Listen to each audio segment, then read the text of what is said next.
આપણને કાંઈ ખબર નથી કે કર્મ છે શું. ત્રણ પ્રકાર. એક તો કર્મ છે આપણે જ્યારે આપણા શરીરથી કોઈ કર્મ થાય તો એનું કર્મ લાગે.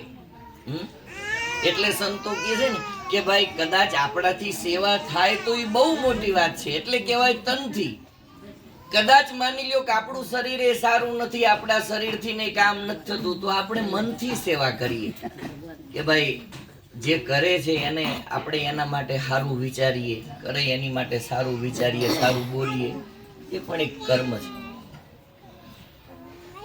હવે એક કર્મના સિદ્ધાંતની વાત, બહુ નાની એવી વાત છે, એમાં તો બહુ ધ્યાન આપજો. વાત અમુક વાતો છે ને એના પ્રાણ ક્યાં પડ્યા હોય એને જોવાની વાત છે. નાનું એવું ગામડું ગામ, અને એક સાધુ મહાત્મા આવે છે, સન્યાસી છે, પોતે કોઈના ઘરનું જમતા નથી. પણ કોઈ સાધુ એક ગામમાં રોકાય છે, કીધું કોઈ ભગતનું ઘર મળે તો મારે એક રાત્રિ રોકાવું છે. એટલે રાત્રિના સમયે બાપજી આવ્યા છે અને રાત્રિ રોકાણા. સવારે ગરધણી કહે છે કે બાપુ તમે રાત્રે મોડા આવ્યા, સત્સંગ કર્યો, ભજન કર્યું, પણ મારી એવી ભાવના છે કે આજનો બપોરનો રોટલો અમારા ત્યાં લઈ પ્રસાદી લઈને પછી તમે વિદાય લ્યો. એટલે બાપુએ કીધું ભાઈ હું કોઈના ઘરનું જમતો નથી. પણ એના ભંડારી હતા, એના ઘરવાળાને કહે કે બાપુ જો આજની રાત રોકાણા છે અને આપણા ઘરનો પ્રસાદ લે, આપણાથી જે બને એ દાળ ને રોટલો આપણે સાધુને ખવડાવીએ. પણ કે ભાઈ આપણે તો ઘણાય બાપુને જમાડવા છે, પણ બાપુ કોઈના ઘરનું જમતા નથી. એટલે કીધું બે માણાએ કે બાપુ તમે જેમ કહો, તમે કહેતા હોય તો અમે કાચું સીધું દઈ દઈ તમને. બાપુ એ આગ્રહ જોયો ગરધણીનો બેયનો, એટલે કીધું કાંઈ વાંધો નહીં, સીધું લઈ આવ્યા થોડીક. એટલે જે કાંઈ હતું એ સીધામાં કાચું સીધું દઈ દીધું. માએ કીધું કે બચ્ચા હવે રસોઈ બનાવવા માટે પાણી મને ચોખ્ખું ભરી દો. એટલે પેલાના સમયમાં તો આવા કાંઈ નળ હતા નહીં. એટલે ભંડારી જે છે એ ભાઈના ઘરના સરસ મજાનો ઘડો લીધો અને પાણી ભરવા માટે જાય છે. હવે જોજો વાતનો ક્યાં પ્રાણ પડ્યો. આ બાજુ ઘરના એના ભંડારી પાણી ભરવા જાય છે. કુએ એટલો બધો ભાવ છે કે આજ મારા ઘરે સાધુ આવ્યા, મારા ઘરે મહેમાન આવ્યા છે, હું બાપુને હું કરીને જમાડું, આજ મારા ઘરે સાધુ પ્રસાદી લે. બાઈને એટલો બધો હરખ છે. આ બાજુ બાઈ પાણી ભરે, કુવેથી ઘડો સાફ કર્યો, 3 વાર પાણીથી ધોયો, સરસ મજાના ગરણાથી પાણી એને વિછરીને સરસ મજાનું ગરણાથી ગાળીને પાણી ભર્યું. પણ પાણી ભરીને બાઈ હજુ તો હેલ લઈને ઘરે આવે. રસ્તામાં ઘટના એવી ઘટે કે એક બાજુ એક વાડીમાં નોળિયો અને હાપ બાજે છે. એમાં નોળિયાએ હાપને મારી નાખ્યો અને એ સમયે મરેલો સાપ ત્યાં પડેલો ને હમળી આ દ્રશ્ય જોઈ ગઈ. એટલે સમળીએ સીધો હાપને ઉપાડ્યો પોતાની ચાંચમાં. જેવો હાપને ઉપાડ્યો ને ઈ જે હાપના મોઢામાંથી જે ટીપા પડ્યા ઝેરના, ઈ આ ગળામાં પડ્યા. ઘટના એવી ઘટી, બાઈ તો હરખ છે, બાઈને કાંઈ ખબર નથી. બાઈ ઘરે આવી, બાપુને પાણી દીધું, બાપુએ ખીર બનાવી, બાપુએ રસોઈ કરી, બાપુ જમ્યા. 1-2 કલાક પછી સાધુના એ જ ફળિયામાં દેહ છૂટી ગયો. બાઈને વિચાર થયો ઓહો કેટલો ભાવ હતો આ બાપુનો, અને બ્રહ્માંડમાં કળાકાર થયા ભાઈઓ.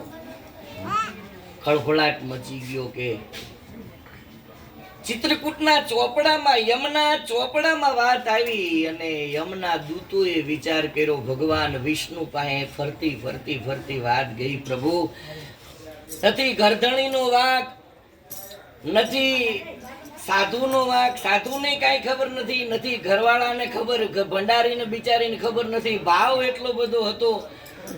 ફળ આજે નોળિયો અને હાફ બાઈ જાય એમાંય કોઈ એનો વાંક નથી.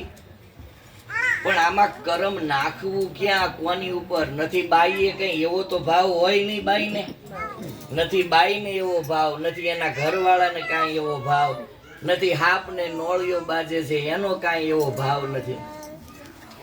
એટલે વિષ્ણુને કીધું કે ભાઈ કર્મ હવે આ પડ્યું છે એને નાખવું ક્યાં, કોની ઉપર નાખવું?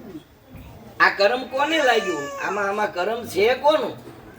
એટલે ભગવાન વિષ્ણુએ કીધું કર્મ કર્યા વગર કોઈ રહેતું નથી. એક કામ કરો, થોડી વાર માટે એને એક બાજુ રાખી દો, એનો સમય આવશે એટલે ઈ પાકી જાહે. અને મહિનો, 2 મહિના, 6 મહિના, 8 મહિના ગયા અને સાધુની જમાત નીકળી. સાધુની જમાત ઈ જ ગામડામાં નીકળીને એ જ ગામમાં આવીને ગામના ચોરે આવીને અલખ નિરંજન ઊભી રહી અને કીધું સાધુ એક ભાઈ કોઈ ભગતનું ઘર છે ત્યાં અમે રોટલો લઈએ કે પ્રસાદી લઈએ કે? એમાં ગામના ચોરા ઉપર બેઠા હતા ને ઓટલે, એમાં એક જણો બોલ્યો કે ઓલા ભગતના ઘેરે જાઓ, હમણાં 8 મહિના પહેલા જ ટાળી દીધા છે એકને. 8 મહિના પછી હિતેશભાઈ ભગવાન વિષ્ણુએ કીધું યમના દૂતને આની માથે કર્મ નાખી, ઈ જે પડ્યું હતું ને એ કર્મ આની માથે નાખી દે એટલે વાત પૂરી થઈ જાય. અહીંયા પડી હતી વાત. એમ માતાઓ કર્મ ક્યાં લાગે છે, કર્મ કેવું રાતનું લાગે છે. ઘણા પ્રકારના કર્મો છે, પણ આપણે એક કર્મના બંધનમાંથી છૂટવું હોય, એ જન્મ અને મરણનાથી બંધનમાંથી છૂટવું હોય તો માત્ર ને માત્ર કોઈ સદગુરુ મળે, કોઈ સમર્થ મહાપુરુષ મળે. કારણ કે આપણે તો કાંઈ જાણતા જ નથી આ કર્મની ગતિવિધિ. તમે જો જન્માય એટલે કર્મ બંધાવાનું, કારણ કે તમે કર્મ કર્યા વગર રહેવાના નથી, અને કર્મ કરે એટલે વળી પાછો જન્મ છે ને.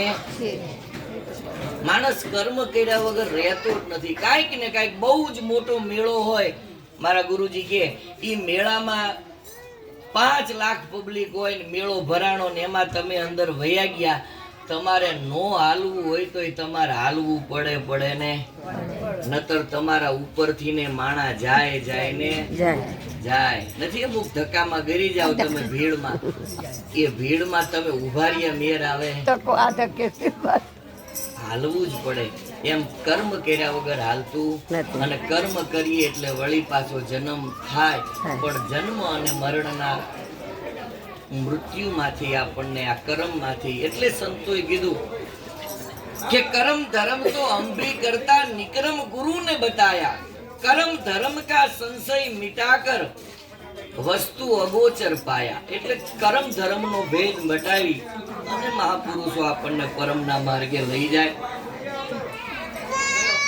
આવા કર્મમાંથી છૂટવું હોય. હવે માનસિક કર્મ લાગે, જો મનથી કર્યું આ કર્મ તો ઈશ્વરે મૂકી દીધું. માનસિક કર્મની વાત અહીંયા આવે છે, પછી વાતને આપણે વિરામ આપીએ. પાંડવોએ